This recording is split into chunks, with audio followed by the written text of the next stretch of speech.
ಕುರುಡುಮಲೆ ವಿನಾಯಕ ದೇವಸ್ಥಾನ ಆದಮೇಲೆ ನಾವು ಹೋಗಿದ್ದು ಮುಳುಬಾಗಿಲಿಗೆ. ಮುಳುಬಾಗಿಲಲ್ಲಿ ಮತ್ತೊಂದು ಪುರಾಣ ಪ್ರಸಿದ್ಧ ಸ್ಥಳ ಅಂತಂದರೆ ಇದು ಶ್ರೀ ಆಂಜನೇಯ ಸ್ವಾಮಿ ಟೆಂಪಲ್.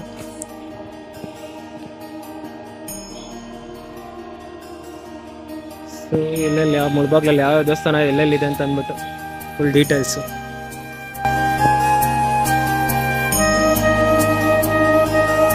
ಮುಳುಬಾಗಿಲಿನ ಪುರಾಣ ಪ್ರಸಿದ್ಧ ದೇವಸ್ಥಾನಗಳಲ್ಲಿ ಒಂದಾದ ಶ್ರೀ ಆಂಜನೇಯ ಸ್ವಾಮಿ ದೇವಸ್ಥಾನ ಕೂಡ ಅಷ್ಟೇ ತನ್ನದೇ ಆದ ಒಂದು ಇತಿಹಾಸವನ್ನು ಹೊಂದಿದೆ.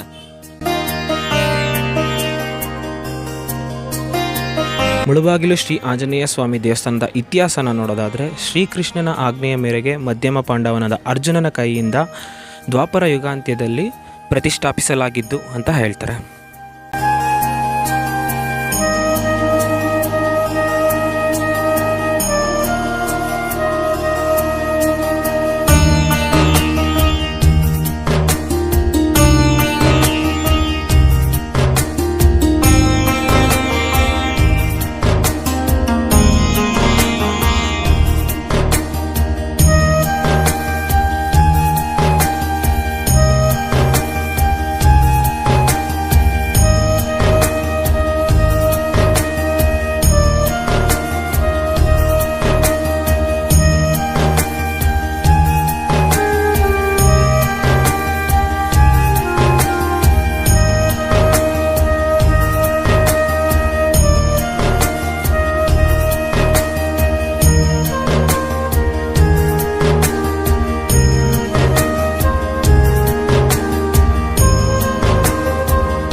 ಇನ್ನು ಈ ದೇವಸ್ಥಾನದಲ್ಲಿ ಬಂಗಾರದ ಪಲ್ಲಿ ಒಂದು ಮೂರ್ತಿ ಇದೆ. ಆ ಬಂಗಾರದ ಪಲ್ಲಿ ಮೂರ್ತಿನ ನಮ್ಮ ಹತ್ರ ಇರೋ ಬಟ್ಟೆಯಿಂದ ಒರೆಸಿ ಆ ಬಟ್ಟೆನ ನಮ್ಮ ಹತ್ರ ಇಟ್ಕೊಂಡ್ರೆ ಮುಂದೆ ಏನಾದರೂ ನಮ್ಮ ಮೈ ಮೇಲೆ ಪಲ್ಲಿ ಬಿದ್ದಾಗ ಯಾವುದೇ ರೀತಿ ಕೆಟ್ಟದ್ದಾಗಲ್ಲ ಅಂತ ಕೂಡ ಹೇಳ್ತಾರೆ.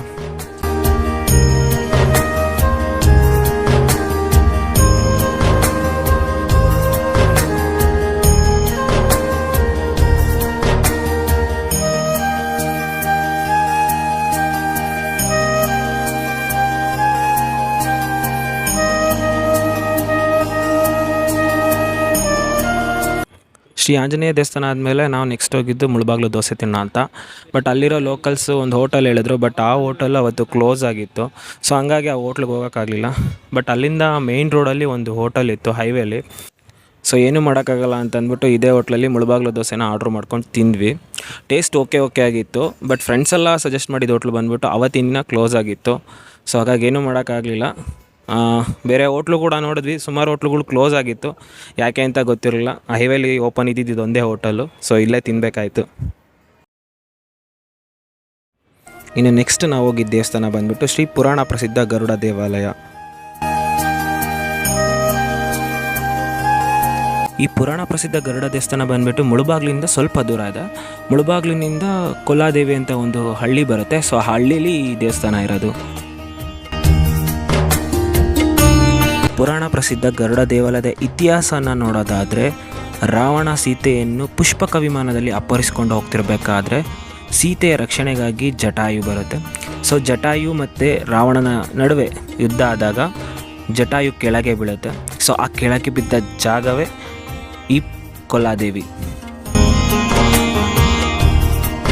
ಇನ್ನು ಇದು ಗರುಡ ದೇವಸ್ಥಾನ ಆಗಿರೋದ್ರಿಂದ ಇಲ್ಲಿ ಸರ್ಪದೋಷ ನಿವಾರಣೆ ಕೂಡ ಆಗುತ್ತೆ ಅಂತ ಕೂಡ ಹೇಳ್ತಾರೆ.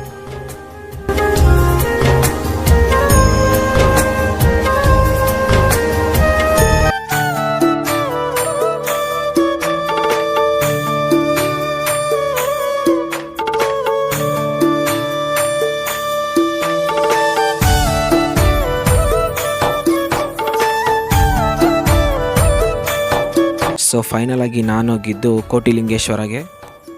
ಸೊ ವಿಡಿಯೋ ಇಷ್ಟ ಆಗಿದೆ ಅಂತ ಅನ್ಕೋತೀನಿ. ಇಷ್ಟ ಆಗಿದ್ರೆ ಸಬ್ಸ್ಕ್ರೈಬ್ ಮಾಡಿ.